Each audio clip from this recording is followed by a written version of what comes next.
Welcome students and aspirants. আজকের ভিডিওতে আমরা ভারতের 5টি ভূপ্রাকৃতিক বিভাগের অন্তর্গত উত্তরের বৃহৎ সমভূমি অঞ্চল বা সিন্ধু গঙ্গা ব্রহ্মপুত্র সমভূমি অঞ্চলটি সম্পর্কে আলোচনা করব। ভারতের উত্তরের এই বৃহৎ সমভূমি অঞ্চলটি পাঞ্জাব, হরিয়ানা, উত্তরপ্রদেশ, বিহার, পশ্চিমবঙ্গ, আসাম, উত্তর পশ্চিম রাজস্থান এইসব রাজ্যগুলি নিয়ে গঠিত। এই বৃহৎ সমভূমি অঞ্চলটির উত্তর দিকে হিমালয় পর্বত এবং দক্ষিণ দিকে উপদ্বীপীয় মালভূমি অংশটি অবস্থিত।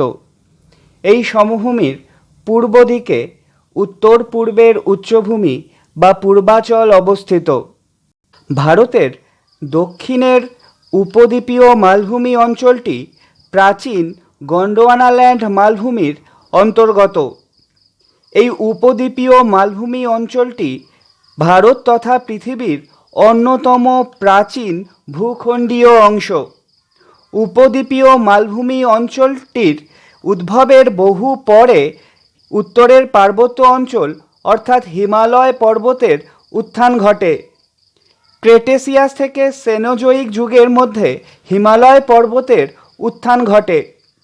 হিমালয় পর্বতের উত্থানের পর উত্তরের পার্বত্য অঞ্চল এবং উপদ্বীপীয় মালভূমি অঞ্চলের মধ্যবর্তী অবনত অংশে হিমালয়ের পার্বত্য অংশ থেকে সৃষ্ট বিভিন্ন নদীসমূহ, যেমন এই অংশ দিয়ে প্রবাহিত সিন্ধু নদ, এই অংশ দিয়ে প্রবাহিত গঙ্গা নদী এবং এই অংশ দিয়ে বাহিত ব্রহ্মপুত্র নদী এবং তাদের অসংখ্য শাখা নদী এবং উপনদী যুগ যুগ ধরে এই অবনত অংশকে ভরাট করে এই সমভূমি অঞ্চলটির সৃষ্টি করেছে।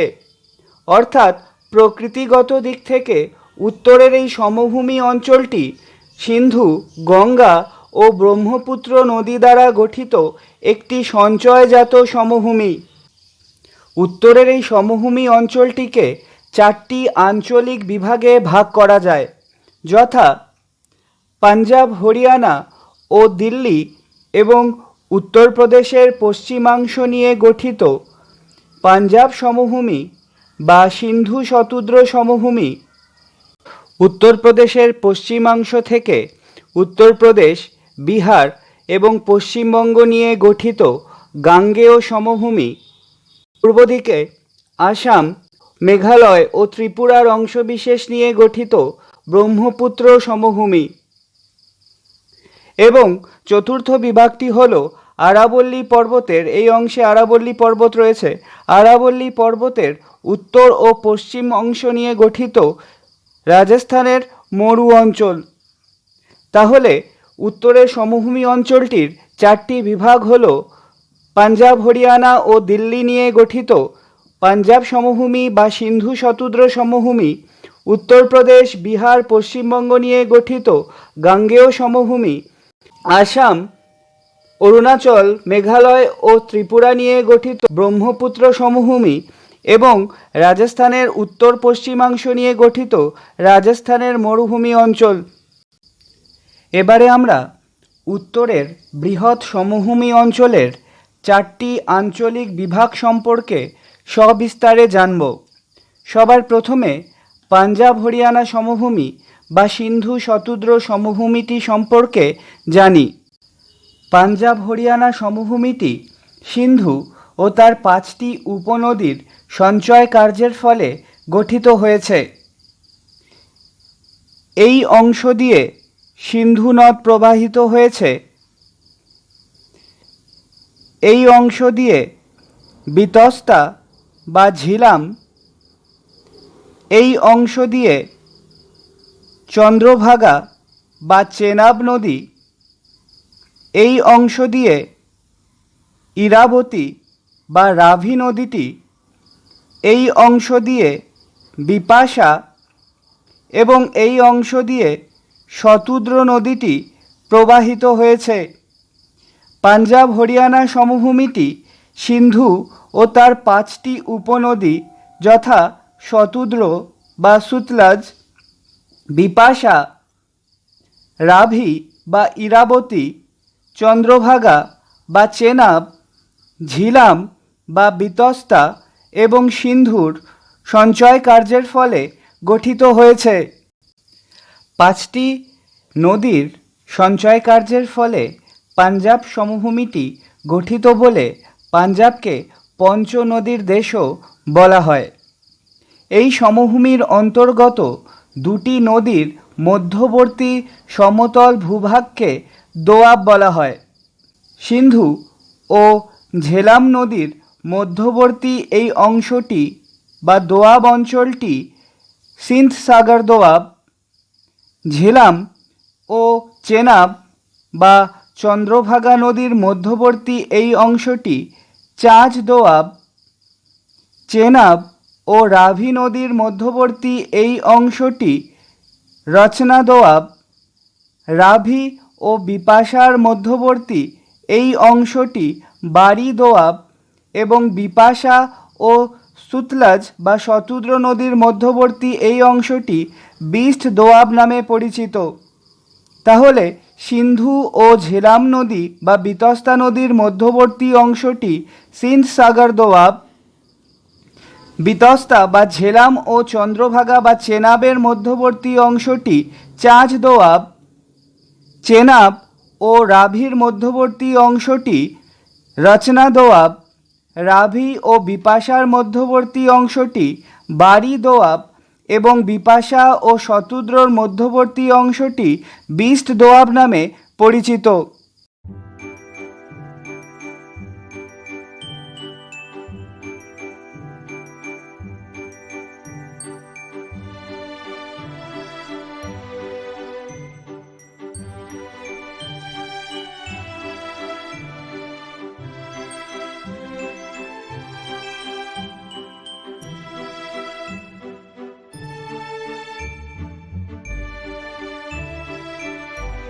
পাঞ্জাব সমভূমির উত্তরের ক্ষয়প্রাপ্ত এই অংশটিকে খোস বলা হয়।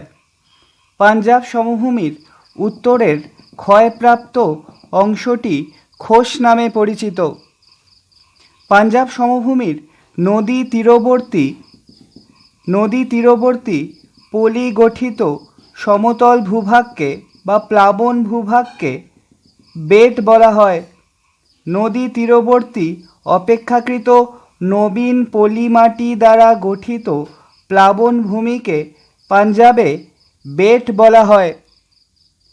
নদী থেকে দূরবর্তী অঞ্চলে অপেক্ষাকৃত প্রাচীন পলিমাটি দ্বারা গঠিত অঞ্চলকে প্রাচীন পলিমাটি দ্বারা গঠিত প্লাবনভূমি অঞ্চলকে ধায়া বলা হয়। বেট হল নদী তীরবর্তী নবীন পলি দ্বারা গঠিত প্লাবন ভূভাগ এবং ধায়া হল নদী থেকে দূরবর্তী অঞ্চলে অপেক্ষাকৃত প্রাচীন পলিমাটি দ্বারা গঠিত প্লাবন ভূভাগ। এবারে আমরা উত্তরের সমভূমি অঞ্চলের দ্বিতীয় আঞ্চলিক বিভাগ অর্থাৎ গাঙ্গেয় সমভূমি অঞ্চলটি সম্পর্কে জানব।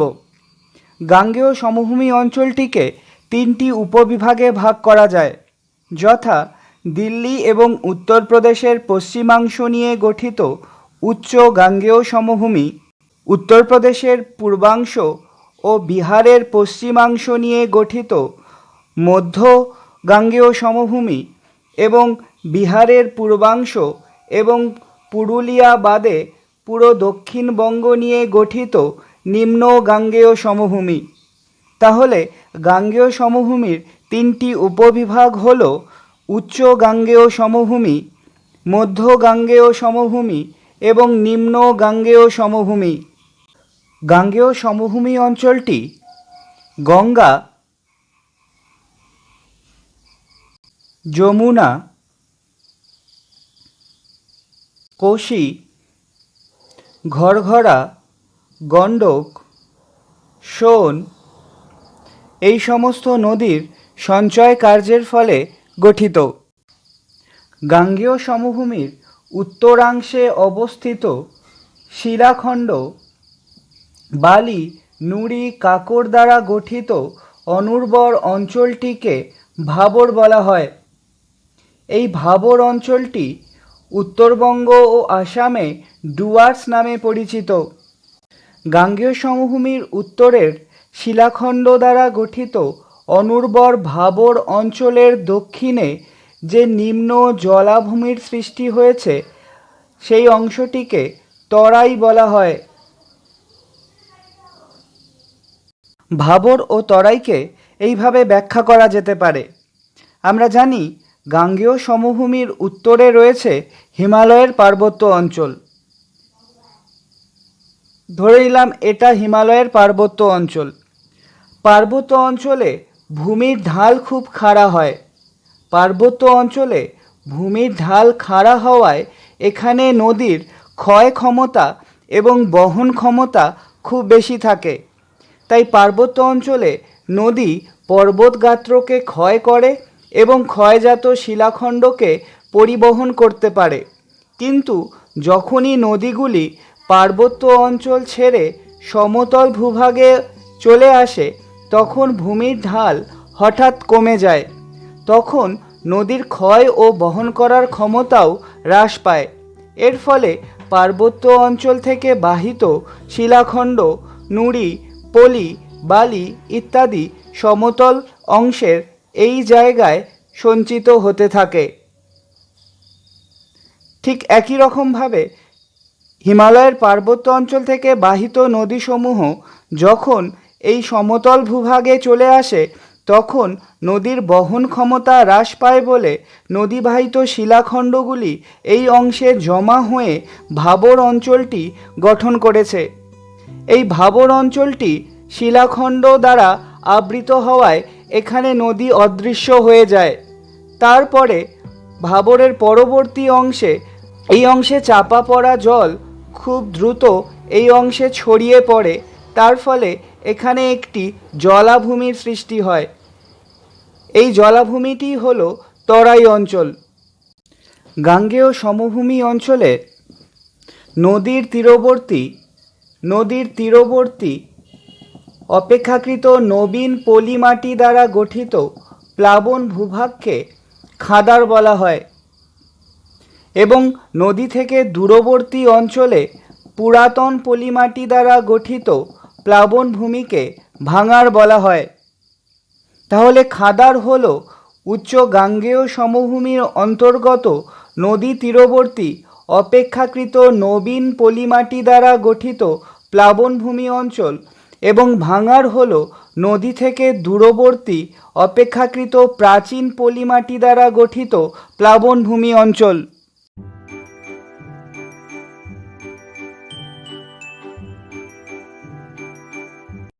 উচ্চ গাঙ্গেয় সমভূমির অন্তর্গত গঙ্গা ও যমুনার মধ্যবর্তী এই অংশে বালু সমৃদ্ধ অনুর্বর ভূভাগকে ভূর বলা হয়। উচ্চ গাঙ্গেয় সমভূমির অন্তর্গত অপেক্ষাকৃত রুক্ষ, শুষ্ক ও লবণাক্ত অনুর্বর ভূভাগকে রে বা কাল্লার বলা হয়।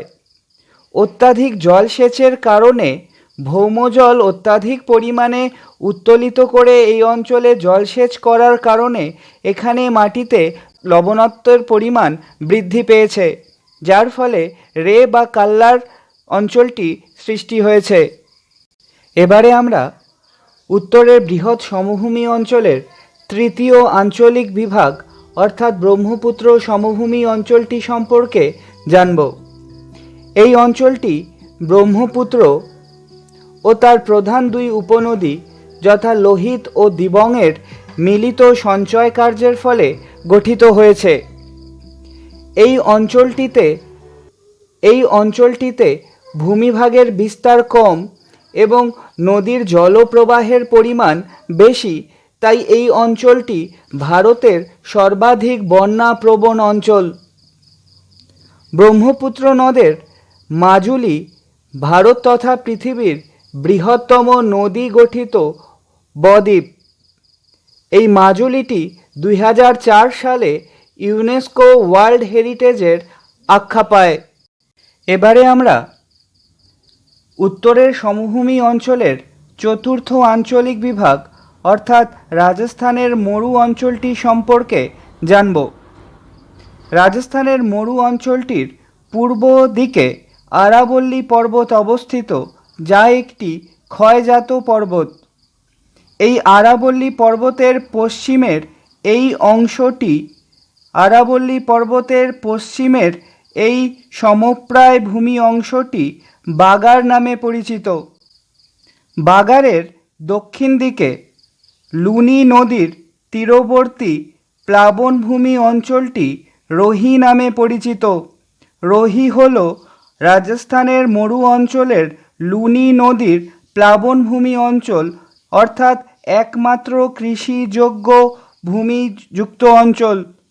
রাজস্থানের মরু অঞ্চলের অন্তর্গত লুনি নদীর তীরবর্তী প্লাবনভূমি অর্থাৎ রোহির পশ্চিম দিকের অংশটি ক্ষুদ্র মরু বা থালি নামে পরিচিত।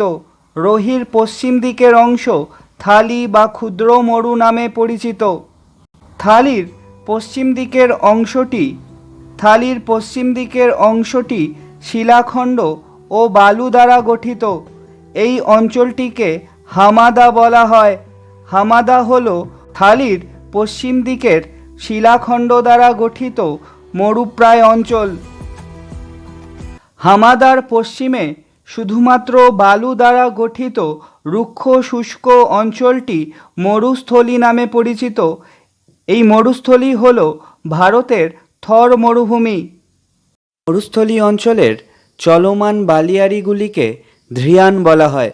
এই মরুস্থলী অঞ্চলের লবণাক্ত হ্রদ বা প্লায়া হ্রদগুলিকে ধাঁধ বলা হয়।